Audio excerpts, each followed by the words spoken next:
All right, so this is our first webinar for the Spring Design Challenge presented by the Fund Chicago and Leadership and Design.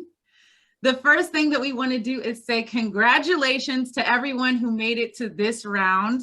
Thank you so much for your application and everything that you're getting ready to do for kids. We're really excited about all that you have to offer. The applications were really great reading them. We really enjoyed all the benefits and service and all the work that you put into that. So thank you so much. Give yourselves a round of applause, some snaps, whatever you want to do. But congratulations for making it into the next round. Woo! All right, so we'll go ahead and move into the next part. Our workshop host is the fund. That's Esther and Amir, and they're here today with us. And then there's Leadership and Design, which is a collaboration partner. And I'll let Tara take it from here. Yeah, we've met most of you before, and for new faces, we're excited to get to work with you more. Leadership and Design is a national nonprofit design partner that works with schools, districts, and organizations to build capacity, create conversations, and make connections with one another, with innovative leaders, but also with new ideas and kind of following the national trends of how we can better support the students in our next generation. So thanks for having us. All right, so here's what we're going to do during today's webinar. We're going to talk about the logistics of the design challenge. We're going to talk about how we center the voices for students. We're going to really talk about the insight part of the rubric. And then we're going to make sure that you have time to ask the questions that you want. We'll be in smaller groups later on, which is why we wanted you to rename yourselves, because we're going to break down into small groups so we can make sure everybody's questions get answered. And we're going to talk about the pitch process and best practices around design thinking. So we have quite a bit to do today. The first check-in that we have is, what would you like to know about using Mural for your pitch? Some of you have opened up your deck. Maybe you didn't have a chance to click on that link. We'll do it today. But is there any general questions you have about using Mural or the pitch? Is there any part of the rubric that, as you were looking through the rubric for your application, what questions do you have based on the rubric? Tell us what you're most curious about when it comes to the pitch process on April 8th, or what would you like us to cover in the webinars? So any of that, go ahead and drop any of that feedback for us into the chat box. We'll also put this in the chat so that it'll be right there for you, these questions. I'd also add that if you were the school leader that received the email from Esther with those links in it, you might want to just forward it to the other members of your team if you haven't done so already. So when we get into the Mural board, everyone will be able to open and look at the same things. And the rubric is also in that.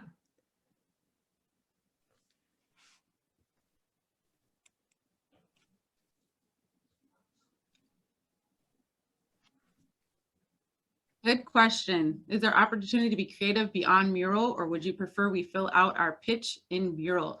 That's definitely something that we're going to be answering when we do into small groups. But I'll tell you that Mural is going to be the main way that the judges look at the work that you've done. But you can add all kind of stuff into Mural, and we'll show you how to add all those attachments and different things today. And we'll go over the deck in more detail tomorrow, and that will be where we can encourage those who want to add some more creative flair to use the space that we provided, but within that kind of container, be as creative as you're interested. Great questions from Palmer. Yes. What does it look like to give a pitch from a document? Yeah, that's a really good question. And we're going to do a sample pitch for you on webinar 2 tomorrow so that you can see what that process looks like and how you navigate through Mural to use that for your pitch, because your pitch deck will actually be in Mural. So those are some great questions. Thank you so much for asking those ones. All right, so let's jump in. You can keep typing in questions in the chat, but we just want to review, like, what does this look like right now? So here is a board that's designed to tell you a little bit about the pitch process. So the first thing that you're going to do, everybody is going to get the Mural board, and Mural board workspace will be the main workspace, the main part that's judged for this competition. So based on your Mural board, that's going to be scored based on the rubric. That is going to account for 75% of your score, is going to be your Mural board workspace. and then your pitch deck is on the mural board workspace. Then you're going to be ranked. The top 5 will be in the finalist round, and then there'll be a semi-finalist round for everyone else. The semi-finalist round, there will be 6 prizes that will be $1,250, and then the top 3 will be $4,000 prizes. So that is in the semi-finalist round based on your mural board workspace score. Then there'll also be a finalist round, and that is the top 5 based on that workspace score. And there'll be 4 prizes valued at $5,000 a piece, and then one $10,000 prize. So as you can see from this, no one here in our competition will walk away empty-handed. So this, based on whatever you had for your application, during your one-on-one calls, we'll actually review your application. We know that those were just, like some of you are coming forward with a new idea, like you haven't done any empathy work. We understand that. We went ahead and scored that and put that on the rubric just to let you know where you were at. We're gonna go over that feedback with each of you in our one-on-one calls, just so you have that knowledge of like, here's where we need to put some attention, and here's where we kind of need to make sure that we fill out and explain. So we just wanted to give you some helpful feedback as you move forward. But really those scores mean nothing, because everything starts with your mural board workspace score. So right now everybody has a clean slate and we're moving forward, and this is how it'll be set up. Tara, do you have anything? And so you'll also see that there's 3 school teams, and one is that, as Ashley said, that $4,000 winner. So when you are entered into this room on the day on April 8th of the competition, you're going to be going against 2 other schools. And so you'll walk in having been placed in one of these 2 tracks. And so you'll go against another 2 schools. One of those schools will get elevated to that $4,000 prize. And so it is a little bit of that bracket. The way we have our schedule right now, the finalist round will take place after the semifinal, so they're not happening at the same time. So your school is actually going to be able to see additional presentations that are happening right after you get to go. So it's also a really great way to learn about what your peers have been working on, and give yourself a chance up until April 5th to really hone that workspace to get as many points as based on the work that you've done. And thank you for asking. There's 75% of it is based on your workspace score, and 25% is based on your presentation, your pitch that day. So those things are going to be combined to come up with your overall score, and that's how prizes will be given out. Yeah. So that's what that mural scores combined with the pitch presentation scores, that's what equals the final prize scores. Are there any other questions about this? Nicole, did that answer your question?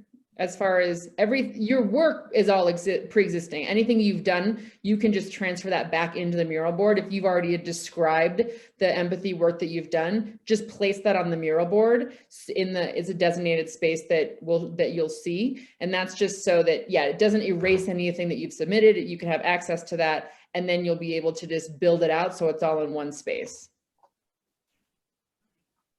I may be missing something.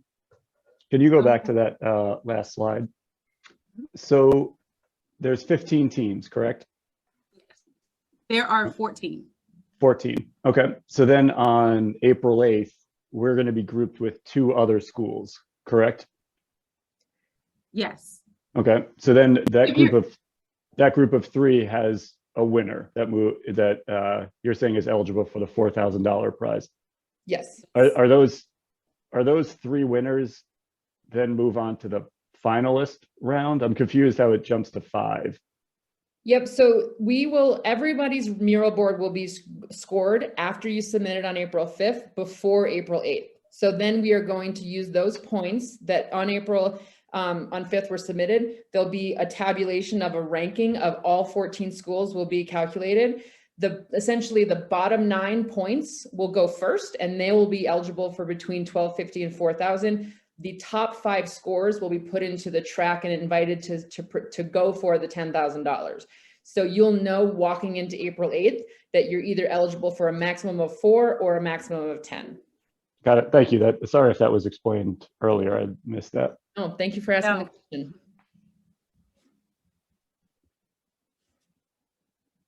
Anyone else? We want to make sure that you understand this, but you also can ask it when we get into our breakout rooms as well.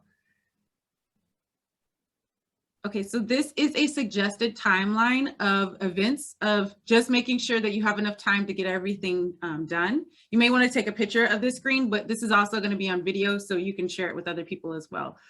March 17th and 18th, so the rest of this week, we're saying schedule your coaching call to get feedback on your application and any kind of mural support that you need right off the bat. So we want to make sure that you get mural, you understand how to operate in it, and you feel really comfortable with it. The week of March 21st, complete your empathy experiences and the insight section of your mural workspace, which is the top portion of it. If you think about it, it's like divided into threes. The next week, you'll do the investment and impact sections of your mural workspace. And then maybe divide up the pitch deck, like I'm gonna take slide 1 and 2, you'll do slides 3 and 4 for the work. So we're saying that maybe you guys divide up who puts the information on the slides, but you should probably have only one presenter do the actual pitch. April 4th, finish your pitch deck, choose who you want your presenter to be, or you may want to do that earlier.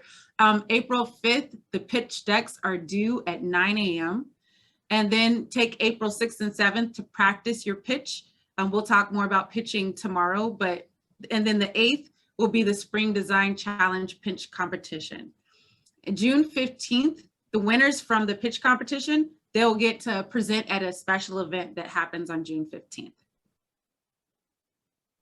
And yes, the pitch competition is a virtual event. So we're gonna be, just like we are now, you're gonna be pitching virtually. And Olympia, that's a great question. Each school, we'll describe this more in detail tomorrow, but each pitch will be you'll have a 10-minute focus time of your school. And that's going to be 5 minutes of you talking based on the slides, and then 5 minutes of question and answers from the judges. So being able to practice both the 5-minute presentation and answering questions really concisely, so you can maximize that time and make sure the judges have all the information from your school.